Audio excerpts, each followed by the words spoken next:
Good evening, and welcome to Midstate Magazine. I'm Captain America. And I'm Wonder Woman. Now let's take a look at the news. The first month of recreational marijuana sales in Colorado brought in about $2 million in tax revenue, the first indicator of earning potential of the U.S.'s premier legal pot market. The January figure for retail sales was more than twice the $900,000 in taxes on medical marijuana, which has been legal since 2000. The long-awaited figures were in line with what state officials said they expected as marijuana emerged from prohibition in Colorado. The Senate on Monday approved a bill giving victims of sexual assault in the military more say in how crimes are prosecuted, building on other revisions last year as Congress pushes to reform a system all sides acknowledge is flawed.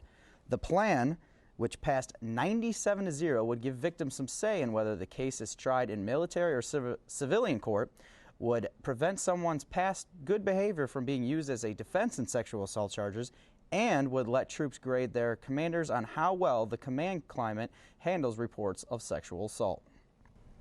A former Peoria Caterpillar employee was sentenced to 5 years in prison last week after pleading guilty to his crime of stealing up to $100,000 worth of Caterpillar parts while working at the company. John Peters of East Peoria sold the stolen parts on eBay, making more than $500,000 in illicit profit. Peters' court date is March 17th at the Tazewell Country Court. Peoria native Chris Kennedy returned to his roots in Peoria to serve as Salvation Army's new Divisional Director of Development. Kennedy grew up in the Peoria area and moved back from his home in Kansas to accept the position that his father previously held from 1973 to 1980. Kennedy's new position makes him in charge of overseeing fundraising in the Heartland Division, which stretches from Danville to Waterloo, Iowa. The Washington Chamber of Commerce changed the name of the long-held Washington Cherry Festival held on May 28th through June 1st to Washington Good Neighbor Days. The Chamber contemplated the name change for years and decided to do the switch after the neighborly acts of kindness that occurred in the time frame of the November tornadoes. The festival will feature carnival rides, a craft show, and a white tiger exhibit. Construction on Main Street and University has finally begun. The construction has brought many accidents, and one accident our Midstate reporting team was able to get a shot of. This particular accident, a blue BMW SUV, was struck by a Caterpillar construction vehicle.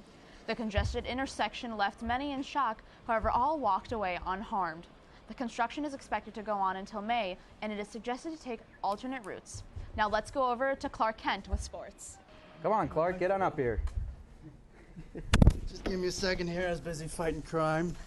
Superman, this is the last one we'd expect this from. I know. All right. Thank you, Wonder Woman. A key cog to the Super Bowl champion Seattle Seahawks is back with the team. Defensive end Michael Bennett, who is scheduled to become a free agent, signed a 4-year, $29 million deal with $16 million guaranteed last week. The deal ends speculation as to where Bennett would land, with multiple reports suggesting the Chicago Bears were in the mix to land the versatile lineman. Last year, Bennett had 9 sacks, along with a forced fumble and a fumble recovery that was returned for a touchdown. Arizona Cardinals running back Rashard Mendenhall has retired after 6 seasons in the NFL. Mendenhall averaged only 3 yards per carry last season and lost his starting job outright to second string Andre Ellington. A member of the Pittsburgh Steelers for 5 of his 6 years in the league, Mendenhall was once compared to Franco Harris and Jerome Bettis before tearing his ACL in 2011. He finishes his career with more than 4,000 rushing yards, 39 total touchdowns, and an average of 4 yards per carry. The state of Ohio has 2 high school hockey champions. Unranked Sylvania Northview and number 1 Saginaw Ignatius could not resolve a 1-1 tie after 7 overtimes last week, resulting in the 2 schools sharing the championship. Unlike the NHL, there is no shootout procedure.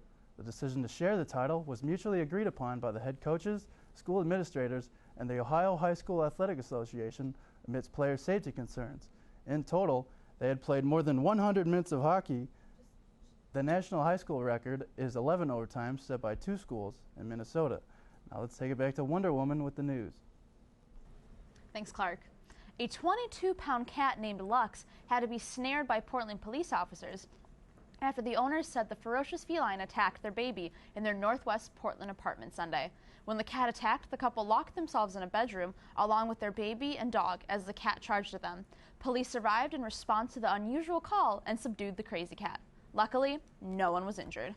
Now, Superman, where were you for You know, I was getting ready for this, but I will go to the scene immediately after, and that wraps up Midstate for the week. I'm Superman. Excuse me. I'm Captain America. And I'm Wonder Woman. Have a great night, and be sure to join us next week.